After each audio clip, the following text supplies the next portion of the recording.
Okay. This will be cut off on the video. I have to try to be a nice guy. You can say it so. Every day you wake up, how can you come up with those new ideas of making those very creative dish? Every day, because every single day I saw you a whole new dish and never ever saw on the menu. Yeah, someday I will wake up and see an ingredient and say, okay, I will give another go at it and see if I'm happy with it. Some other time it's I can read the book or watch a movie or see an ingredient and I just want to do something with it. And actually I find the best dish that I make, but that's just me personally, it's the one when I'm under pressure. So like at 5:30 we will open and at 5:10 I will make a dish. How long is the longest time you have for one dish? Oh God, there's some dish I made like maybe 10 years ago, and I'm still trying to work out. Due to a lot of things you shared with me so far, I can assume that you are perfectionist. You want everything must be perfect. Do you think it's too harsh on yourself? Sometimes just take it 10 years to create one perfect dish. It's good to chase perfection. I say I prefer my dish than I do like under pressure, which are not perfect, but I don't know, there's something beautiful about it, I think. So it's more natural, more me maybe. It's mean like if your customer came here last year, ordered that dish, and they back to their country, their city, and this year they come back again, it's a little bit different. It's not well, really the I don't think same, they right? will come back this year, but like let's say they come back June next year. But like, but I think they love your creation, they love your food, but that's where the feedback comes from. But if they say, oh, you know, like I still prefer the old one, so I'm not going to change it straight away, but I need several people to give me the same feedback to say, okay, fair point, I'll go back to the old one. So read on the fan page that a lot of good feedback, all of the dish you have made, even they come back again and again and again, but every time they come here, they feel surprised. So that's a good thing. So yeah, well, that's a good thing. Your wine, yeah. Yes. More wine, please. Now you have a food here on the table. So can you introduce a little bit about two dishes we have today? So here is the foie gras and tuna I was talking to you about. So this one must be the fourth version of it. Is that this is the signature here when people come to Quince and order this one? Yes, it becomes signature. So I don't think I will ever. Foie gras and tuna will always be at Quince. Like I said, is it going to evolve from what it is today? Possibly, maybe next year, I don't know. So far, I don't plan to do anything with this dish and it will stay like this. So it's here for the long run. Yeah. So it's basically we get bluefin tuna from Japan and the shutero part, so not the most fatty, but not the leanest as well, the in between. We just score it like sashimi. We brush it with some soy glaze and torch it lightly, so it's still raw, but like tataki style. Then foie gras, French foie gras, then we cook on our barbecue with fire.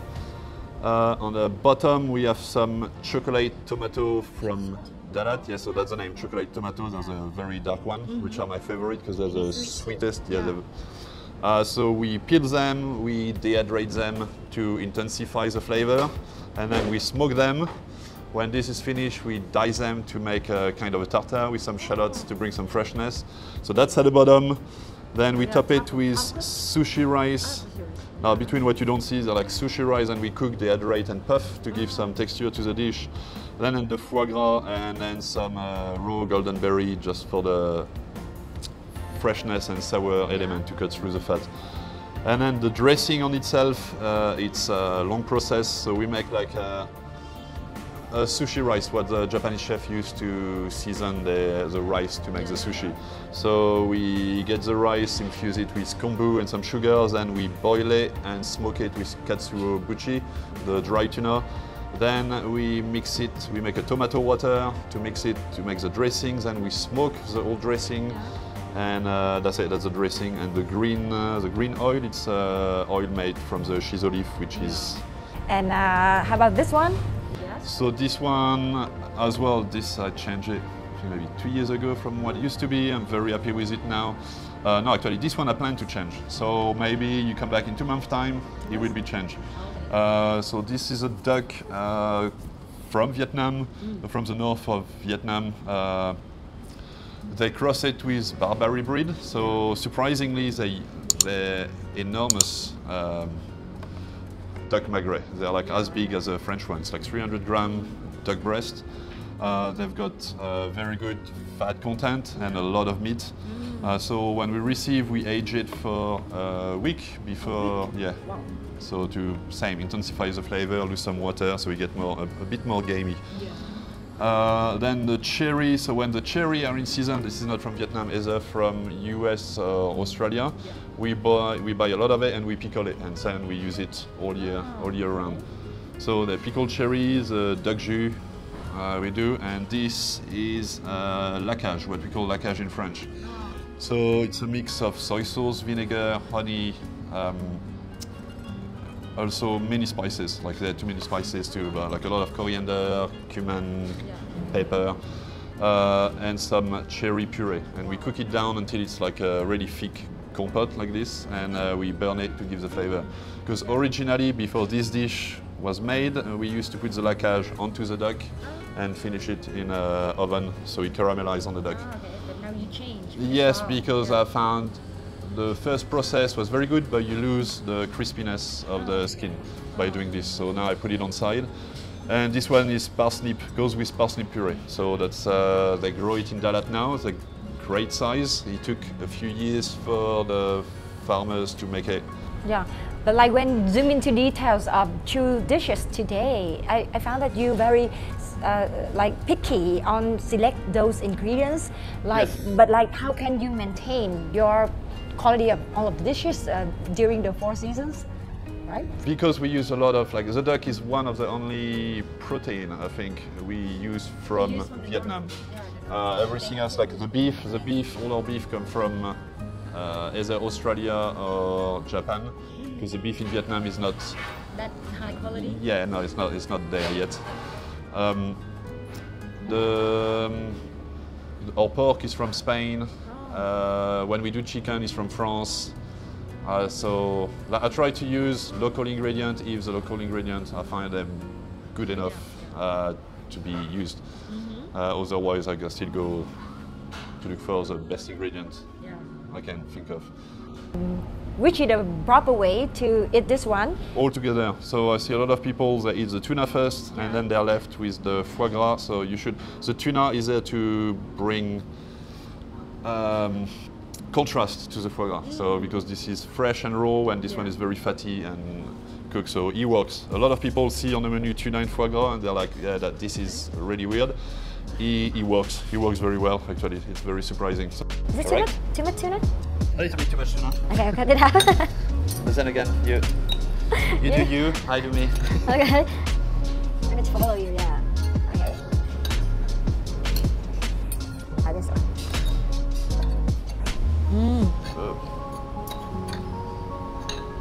Yes. And then. Okay. Sorry.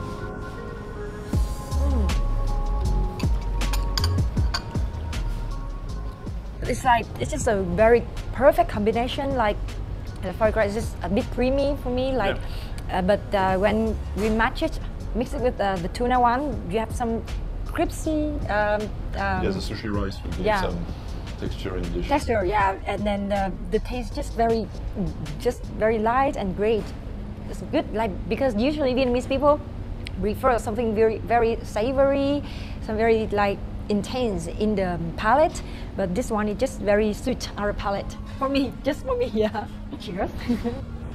Cheers. Oh well, when we're pairing this foie gras and tuna, this dish with this Italian wine from Tuscany, right? It's really like a great combination. It's just very balanced. Not balanced. Yeah, it's just so great. I just want to drinking a whole bottle and eating this one for the whole night. Then let's do it. Let's do it. Now we jump to the next dish. And red wine. Red wine. Let's go. Okay. That's it. Like this. to go straight in the middle. That way. Yeah. Okay.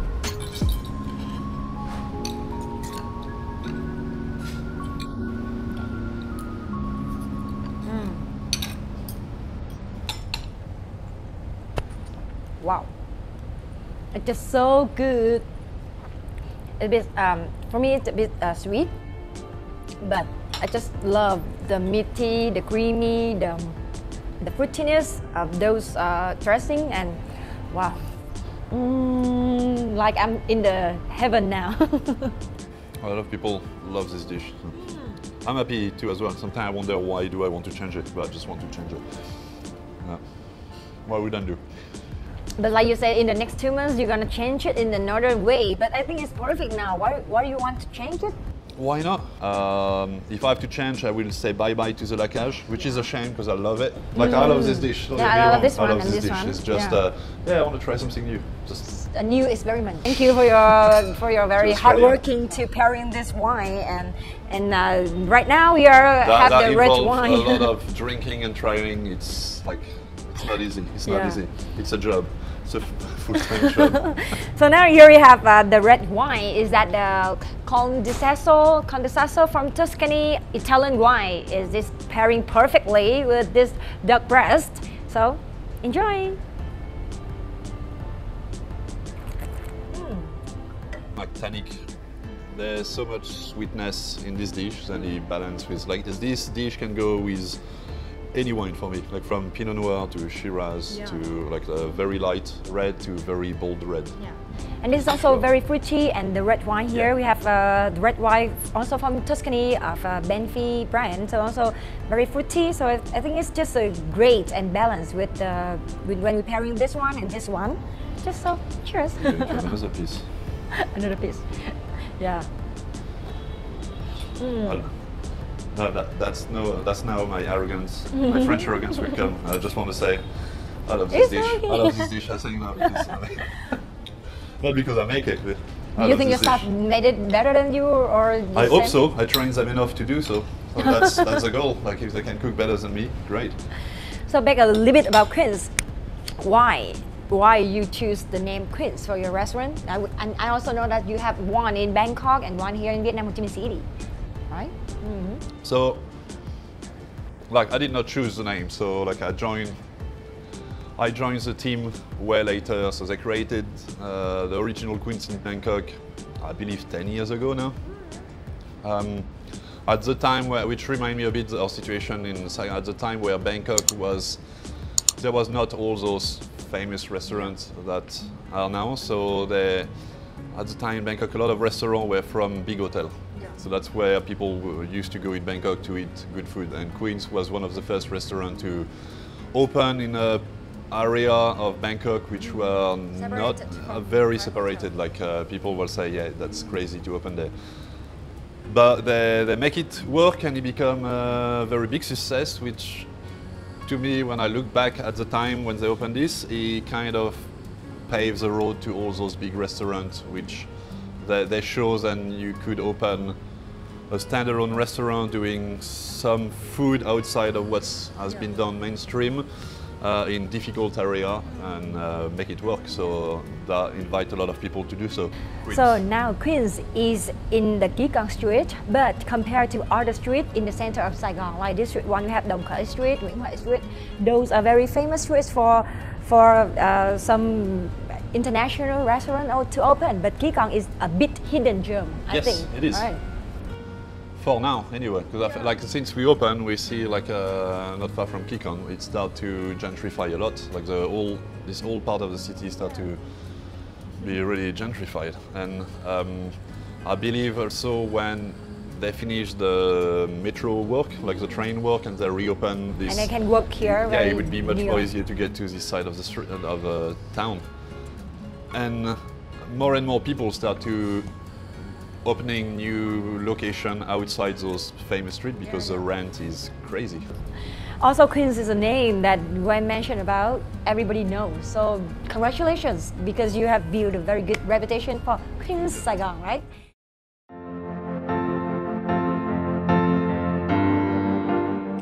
Order ngay những chai vàng ý chính hiệu tại vietnam-seller.com, nhập mã hạnh around để được ưu đãi hấp dẫn nhé. Còn bây giờ thì đừng quên like, share và subscribe kênh Hạnh Around để xem thêm nhiều video khác nha. Cảm ơn các bạn.